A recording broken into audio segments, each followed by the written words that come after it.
Salut à tous la team OL, Thomas M. Show pour OL Fan TV, très heureux de vous retrouver une nouvelle fois les gones. Je sors de chez le dentiste, vis ma vie de vie un peu pénible d'ailleurs, vis ma vie de vie pénible. Effectivement, je déteste le dentiste, je pense comme beaucoup d'entre vous, vous ne devez pas souvent aimer aller chez le dentiste. Malheureusement pour moi, j'ai dû aller me faire extraire une petite dent. Ça se voit pas trop, j'ai pas des dents terribles, mais rassurez-moi, je ressemble pas trop à Jack Sparrow. Ou alors aux 100 dents, vous savez, les fameux 100 dents dont parlait François Hollande à une certaine époque quand il était président de la République. Bref, tout ça est hors sujet. Regardez les gones, vous qui aimez bien les paysages de Lyon. Je suis, juste en face de Saint-Jean, qui est juste derrière moi, Saint-Jean. C'est là-bas derrière moi, Saint-Jean. Et là, vous avez l'église de Saint-Georges, juste là. Très beau quartier de Lyon. Et puis, évidemment, Fourvière. Parce que vous allez voir, Fourvière, là, voilà, là. Voilà, juste Fourvière. Les gones, on est un petit peu sous les orages aujourd'hui. Là, je vous fais une vidéo entre deux orages, deux grosses averses. Parce que franchement, on se serait cru à Londres. C'est pour ça que j'ai mis la casquette londonienne. Ce n'est pas encore le sujet de la vidéo. Le sujet de la vidéo, vous le savez, c'est la présentation tant attendue de Rudy Garcia, nouvel entraîneur de l'Olympique lyonnais. On voulait avoir un peu plus de détails sur pourquoi Rudy Garcia est arrivé du côté de l'OL, pourquoi Rudy Garcia a été préféré à Laurent Blanc ou Jocelyn Gourvenec, et surtout, quels allaient être ses premiers mots à Rudy Garcia. Et on a vu un Rudy Garcia, ou en tout cas j'ai vu un Rudy Garcia plutôt séduisant, avec beaucoup d'éléments de langage, de la langue de bois, bien évidemment. Il est revenu un petit peu sur ses propos fracassants quand il était entraîneur de l'Olympique de Marseille, ses propos fracassants contre notre club, notamment par rapport à l'arbitrage, notamment par rapport à l'état d'esprit des Lyonnais. Rappelez-vous quand il y avait eu grosse embrouille après un OM-OL qu'on avait remporté grâce à un coup de tête magistral de Memphis Depay qui avait fini avec l'arcade en sang. Et il y avait eu bagarre générale avec un Anto Lopez qui avait envie de sauter à la gorge de Rudy Garcia. Et il a justifié ça en disant qu'à l'époque il défendait l'institution olympique de Marseille et qu'il était le seul à le faire, puisque, dit entre les lignes, c'était pas Jacques-Henri Hérault qui allait le faire. Donc c'est lui qui montait au front pour défendre son club, pour défendre ses joueurs et surtout utiliser l'arbitrage comme un prétexte pour gommer un petit peu le fait qu'avec l'OM il ne créait pas beaucoup de jeux, pas beaucoup d'occasions à cette époque, qu'il était un peu dans le marasme. Ça rappelle un petit peu les propos de Jean-Michel Aulas sur l'arbitrage à une époque quand il descendait dans le vestiaire des arbitres. C'était un petit peu la même teneur, c'était pour masquer beaucoup de choses, pour faire des contre-feux. C'est un peu la stratégie Jean-Michel Aulas. Et d'ailleurs, notre président, qui ne tient pas rigueur aux propos de Rudy Garcia, aux précédents propos de Rudy Garcia, en disant voilà, c'était de bonne guerre, qu'ils en avaient rigolé tous les deux, et qu'au final c'était deux combattants qui défendaient leur institution. Donc il trouvait finalement positif que Rudy Garcia monte au front comme ça pour défendre un club, pour défendre une institution, pour défendre des joueurs. Voilà, finalement c'est génial, comme je vous l'ai dit hier, ça ressemble plutôt à un grand théâtre de Guignol. Vraiment, la politique, voilà. À l'Assemblée, on se taille, on se rentre dedans, on dit que l'autre est un facho, l'autre est ci, l'autre est ça, et puis après, on se tape dans la main. On va prendre un bon coup au bar de l'Assemblée, et au top, on est les meilleurs amis du monde. Vous voyez, ça ressemble un petit peu à ça. Aujourd'hui, le football, c'est de la politique, c'est du spectacle, c'est un théâtre de Guignol. C'était d'ailleurs pas la une de la Provence, mais un article considéré, un article consacré à Rudy Garcia à l'OL, en disant Rudy Garcia au pays de Guignol, avec un jeu de mots Guigne-OL. Voilà. Donc finalement, vous voyez, ils sont peut-être inspirés un peu de moi, de ce que je disais hier. Mais bref, tout ça pour en revenir à Rudy Garcia, à ses propos. Voilà, tout est oublié. Les supporters, eux, n'ont pas oublié ses propos. Il y a d'ailleurs une rencontre qui était prévue cet après-midi entre Jean-Michel Aulas, Rudy Garcia et les groupes de supporters lyonnais. Les Bad Guns hier ont communiqué sur Facebook en disant que on pourrait s'attendre à des banderoles samedi, avant le match contre Dijon, pendant le match contre Dijon, pour qu'ils expriment leurs opinions et leur état d'esprit par rapport à l'arrivée de Rudy Garcia. Alors, est-ce qu'il va y avoir une sorte de conciliation cet après-midi? Ça, on en saura un petit peu plus très rapidement. Voilà un Rudy Garcia qui s'est montré, eh bien, comme un combattant. C'est ce mot-clé, combattant. Il a envie vraiment de tout donner pour l'Olympique Lyonnais. Il a envie vraiment de se mettre au boulot. Montrer qu'il est là pour faire gagner l'Olympique Lyonnais, pour surtout les remonter au classement. C'est un peu une opération commando, je pense, qu'a voulu faire Jean-Michel Aulas avec Rudy Garcia. Rudy Garcia qui viendra qu'avec un seul adjoint, mais qui pourrait possiblement étoffer son staff. Ça a été négocié comme ça avec Jean-Michel Aulas. Donc on garde Batik, on garde Cassapa, on garde la cellule de préparation physique présidée, ou en tout cas dirigée par Antonin Da Fonseca. Jean-Michel Aulas qui justifie ça comme le fait de ne pas, surtout pas déranger la bonne dynamique qui était en place. Ah ben, franchement, il faut nous avertir. Apparemment, l'OL est sur une bonne dynamique et la structure telle qu'elle est depuis 2011, eh bien c'est celle qui a fait les grandes heures de l'Olympique Lyonnais. On n'était pas au courant qu'il y a eu des grandes heures. Certes, il y a eu des qualifications de Champions League, il y a eu des podiums, mais il n'y a pas eu de titre. Donc, bouleverser finalement tout ce qu'il y a comme staff aujourd'hui, bouleverser un Batik, bouleverser un Da Fonseca, bouleverser un Cassapa, c'était pas non plus illégitime, je crois, mais la communication de l'OL, c'est que c'est un staff qui fonctionne très bien. Voilà. Un staff qui fonctionne tellement bien que Juninho, dans ses propos, a ciblé les attitudes dans le vestiaire. Donc, il n'y a pas qu'un seul responsable quand le vestiaire se permet des largesses. Il y a un coach, mais il y a aussi le reste du staff qui est pas assez, je pense, en mode serrage de vis. Mais ça, un proche du staff que j'avais rencontré il y a un mois de cela m'avait dit « Silvinho, il est trop gentil ». Mais lui s'excluait un petit peu dans ses problèmes de comportement et de mentalité. Il a dit de toute façon, n'importe quel entraîneur peut arriver à Lyon, il ne changera pas les mentalités. Bon, bref. Donc, si on comprend un petit peu les propos de Juninho et de Jean-Michel Aulas, Rudy Garcia, il est là pour serrer les vis. C'est pour ça qu'on l'a pris plutôt par rapport à quelqu'un comme Laurent Blanc, qui était, je pense, moins à même que Rudy Garcia pour serrer les vis. Rappelez-vous de l'affaire Aurier, rappelez-vous de ses rapports avec Ibrahimovic. Selon Serge Aurier, il se faisait bouffer un petit peu par les cadres du vestiaire parisien. Donc peut-être que dans la tête des dirigeants lyonnais, c'était pas forcément l'homme idéal, en tout cas pour l'Olympique Lyonnais, pour relancer cet Olympique Lyonnais à court terme. Parce que c'est vraiment sur du court terme. On est là sur une série de... Allez, on a encore 10 matchs avant la trêve, je crois, quelque chose comme ça, en championnat. Et il faudra vraiment relever la tête en faisant une grosse série. Et Rudy Garcia a cet objectif, vraiment premier. Voilà, premier, c'est redresser cette équipe en leur donnant un état d'esprit. C'est ça, il l'a dit aussi, redonner un état d'esprit de conquérant, de vainqueur à cette équipe lyonnaise qui en a bien besoin. Voilà, donc il a accepté les conditions de l'Olympique Lyonnais, de venir avec une seule personne de son staff, un adjoint historique et puis quelqu'un qui va observer les matchs, qui va superviser les adversaires de l'Olympique Lyonnais. Pourquoi pas aller aussi en réserve, en équipe réserve, voir un peu les talents émerger, parce que là aussi c'est une ligne de conduite qui lui a été donnée, c'est de faire jouer les meilleurs jeunes. On pense à Maxence Cacré notamment, on pense à Melvin Barr aussi. Voilà, peut-être leur donner la chance d'émerger. Lui, Rudy Garcia a dit qu'il était capable de faire ça via son œil, son adjoint. Il avait fait émerger des talents comme Digne, il y a eu Lucas Digne à Lille, il y a eu Lorenzo Pellegrini à l'AS Roma, etc., etc.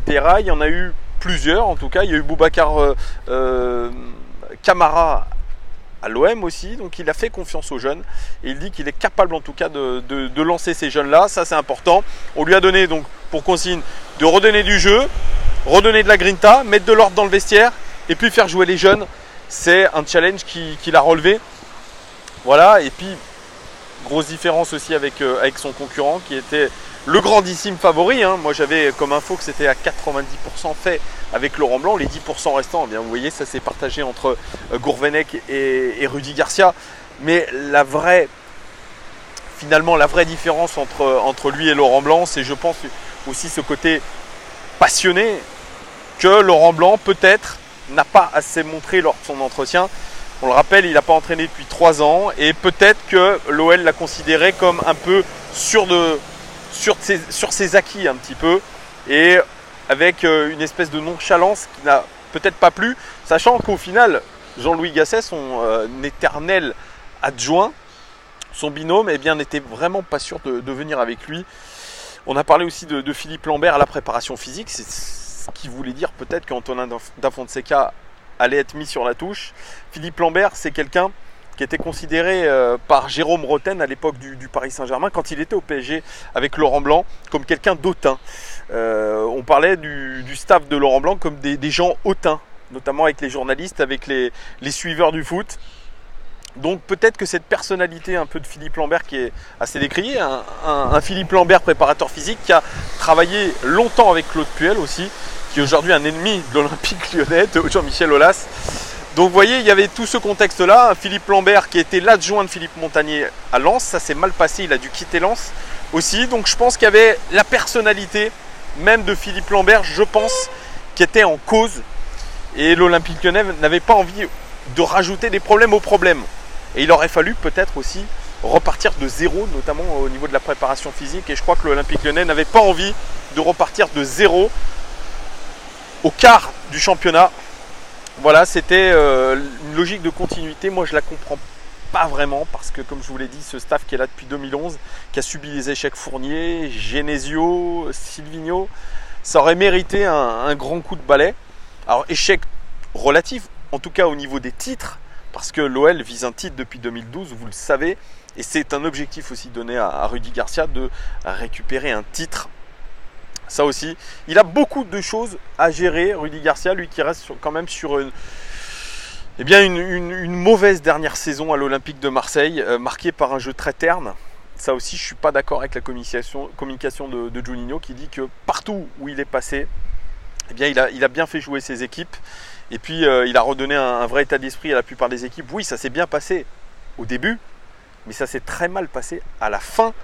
Et ça, c'est ce qui m'inquiète un petit peu avec Rudy Garcia. Je pense que c'est un homme de poigne, en tout cas pour les premiers instants. C'est quelqu'un qui ne se laisse pas faire et qui ne donnera pas de passe droit, je pense, dans le vestiaire. C'est l'urgence aussi, c'est vraiment de remettre tout le monde à sa place et d'essayer d'inculquer une vraie mentalité à Lyon, aux joueurs lyonnais, et qu'il n'y ait plus de fuite aussi dans le vestiaire. Mais ça, je crois que c'est utopique. C'était ce que disait notamment Juninho par rapport aux fuites dans le vestiaire. Voilà, il faudra refaire tout ça, il faudra resituer tout ça. Il y a vraiment aujourd'hui beaucoup de choses à gérer pour Rudy Garcia. Est-ce qu'il va être capable vraiment à lui tout seul quasiment de gérer tout ça? Ça, c'est une véritable question aujourd'hui. On est un petit peu dans l'inconnu. Lui aussi d'ailleurs, hein, parce qu'il attaque avec un match contre Dijon où il n'a pas beaucoup d'informations. Hein. Son groupe revient au compte-gouttes après la trêve internationale. Il a fait déjà le point pour voir qui était disponible pour ce match. Hein. C'est surtout ça voilà, il dit qu'il faut prendre les 3 points. Oui, il faut prendre les 3 points, mais moi j'en suis pas si sûr, mais ça sera l'objet d'une future vidéo. Voilà, on a eu aussi, je vous fais ça comme d'habitude, tous azimuts, hein. J'ai pas de plan dans ma tête, je suis désolé si c'est un peu fouillis. On a eu aussi les propos de Juninho, hein, qui a justifié l'éviction de Silvino, voilà, en disant que le message ne passait plus globalement et que ce changement de direction de l'Olympique Lyonnais, eh bien, ne s'était pas passé comme il l'imaginait. Ah oui, effectivement, il ne s'est pas passé comme il l'imaginait et qu'il ne pensait pas se séparer au bout de 4 mois de l'homme qui l'a fait venir. Mais voilà, il a pris cette décision-là. C'est lui qui a pris cette décision. Voilà, c'est ce qu'il a dit. Puis il a aussi redéfini un peu son rôle de directeur sportif, qui est un lien entre lui, les joueurs, le coach et le président. Voilà, il aura le droit d'aller voir le coach, lui poser des questions sur ses compositions d'équipe, sur l'état de forme de certains.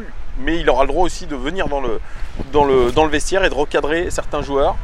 Il devra répondre aux questions du président un petit peu sur ce qui se passe. Ça sera vraiment un lien un petit peu entre toutes ces personnes-là. Il a répété qu'il n'était pas le directeur général. Donc, ça veut dire, ce que ça veut dire, c'est qu'on est revenu un petit peu dans un régime présidentiel à l'Olympique Lyonnais. La grande révolution aura duré que 4 mois. Elle est tombée un petit peu à l'eau et là, on revient vraiment à du classique avec un Jean-Michel Aulas qui restera au devant de la scène, un Juninho qui va être un petit peu le super Bernard Lacombe, si je puis dire. Voilà, il va reprendre un petit peu les tâches qu'avait Bernard Lacombe. Il va être le conseiller du président, le super conseiller du président.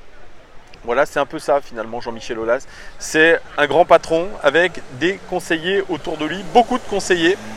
Il a reparlé de Gérard Houllier, qui a selon lui beaucoup de réseaux dans le football, qui a été un grand entraîneur, un grand homme du football et qui aujourd'hui a toute sa place dans les décisions à l'Olympique Lyonnais. Il a Vincent Ponceau qui est son bras droit depuis plus de 10 ans maintenant. Voilà, c'est un homme et des super conseillers autour de lui. Donc Juninho finalement n'est qu'un conseiller sportif. Pour moi c'est un super Bernard Lacombe. Bernard Lacombe qui est toujours dans le roster lui aussi, un petit peu plus en retrait mais lui aussi a son mot à dire. Donc vous voyez l'Olympique Lyonnais c'est toujours un petit peu ça. C'est un peu, ça me fait penser un peu à des entreprises comme Michelin, très patriarcales. Vous savez où vous avez le patriarche là qui mène de main de maître un petit peu tous ces sbires autour de lui. Voilà, la révolution, eh bien, elle n'aura pas duré longtemps, comme je vous l'ai dit, avec un Juninho qui sait lui aussi se recadrer lui-même, vraiment, pour redéfinir ses fonctions, tout ça, et puis pour essayer de lutter contre les taupes du vestiaire. Mais bon, il y en aura toujours dans les vestiaires, la mentalité, et le fait que les remplaçants, s'il a ciblé les remplaçants, comme toujours, qui doivent, eux, quand ils rentrent, marquer, avoir un autre état d'esprit. Bref, il y a beaucoup de choses. Ça me paraît titanesque, les Gones, le chantier proposé à Rudy Garcia, qui vraiment, pour le coup, lui qui voulait retrouver tout de suite un banc, et bien voilà, il va avoir du taf. Il n'aura pas le droit beaucoup à l'erreur. Voilà, c'est du qui tout double aujourd'hui. Même si Jean-Michel Aulas s'attelle à faire remarquer à tout le monde que ben voilà, on ne se trompe jamais 2 fois, qu'on fait les choses bien, qu'on reste des éternels optimistes. Hein. Mais voilà, il y a des choses quand même qui sont un petit peu bizarres, qui restent, je pense, dans l'ADN de l'Olympique Lyonnais. Toujours, c'est un club bourgeois, c'est un club fermé. Même si le président Aulas l'a dit en préambule aussi, que l'OL un petit peu c'était un carré de verre, où on était très honnête tout le temps. Dans sa communication, lui aussi a dit qu'il continuerait d'être aussi transparent avec les journalistes. Oui, il dit des choses, Jean-Michel Aulas, il donne des pistes. Mais aujourd'hui, voilà, l'OL se trouve quand même face à un gros chantier, 9 points en 9 matchs de championnat, c'est pas assez, c'est à 1 point de la zone de relégation, on arrive avec très peu de certitude, mais en tout cas pour Rudy Garcia, il a à sa disposition un groupe, je pense, plutôt étoffé avec beaucoup de talent. Si on arrive à faire jouer tous ces joueurs ensemble, ça peut donner quelque chose de très bien. Faisons confiance à Rudy Garcia. De toute façon, nous n'avons pas le choix, les Gones, en tant qu'amoureux de l'Olympique Lyonnais. On peut être déçu que Laurent Blois soit pas venu. On peut être déçu qu'un Mourinho, même s'il ne serait jamais venu, et puis il serait venu surtout avec pléthore d'adjoints, et je crois que c'est pas du tout dans le modèle de l'Olympique Lyonnais. Je vous dis, c'est un club à l'ancienne qui ne veut au final pas faire sa révolution. Ma révolution porte ton nom. Jennifer, voilà. Ma révolution porte ton nom. Ben, la révolution, elle portait le nom de Silvino. Ça n'a pas du tout marché. Ben, cette fois-ci, on la met de côté, cette révolution, les Gones. Voilà, en tout cas, une conférence de presse plus ou moins normale. Les éléments de langage. Un Rudy Garcia, voilà, qui était plutôt séduisant, qui connaît son sujet, qui maîtrise son sujet. Il faudra voir maintenant sur le terrain comment ça va se passer, parce qu'il y a eu beaucoup de blabla. Maintenant, réalité terrain. Samedi, Dijon. Là, c'est là où on va voir déjà s'il y a eu un premier électrochoc et si l'Olympique Lyonnais est capable d'engranger une victoire qui sera précieuse en championnat, très précieuse même, avant d'enchaîner ensuite un match de Ligue des Champions à Benfica pour assurer une qualification en 8e de finale de Champions League. Voilà les Gones, ce que je pense un petit peu de la conférence de presse de présentation de Rudy Garcia. Vous, dites-moi les gars, ce que vous avez pensé de Rudy Garcia, de Jean-Michel Aulas, de ses justifications nombreuses sur la sélection de Garcia plutôt que Blanc ou Gourvenec. Voilà, dites-moi tout en commentaire. Merci en tout cas de votre fidélité, merci de vos nombreux commentaires, vos pouces bleus, même vos pouces négatifs. Et oui, parce que certains mettent des pouces négatifs, ils disent qu'il y a trop de pubs. Les gars, je m'en excuse, mais ça me donne un petit pécule et ça me permet aussi bien d'acheter du matériel, de prendre du temps aussi, parce que je le fais à côté, c'est une passion. Mais voilà, si je veux faire beaucoup de vidéos, etc., ça donne un petit pécule. C'est rien du tout. Voilà, c'est les pubs, vous pouvez, je crois, les ignorer ou faire des choses comme ça. Désolé si je mets un petit peu de pub, mais je pense que voilà, c'est pour me donner un petit peu de force aussi. Allez, soyez cool les gars. Je vous dis à très bientôt. Ça sera sûrement pour la présentation du match contre Dijon. Donc on se voit très rapidement. On continue à débattre sur les commentaires. Lâchez-vous les gars et je vous dis à très bientôt avec cette belle vue de Lyon. Ciao.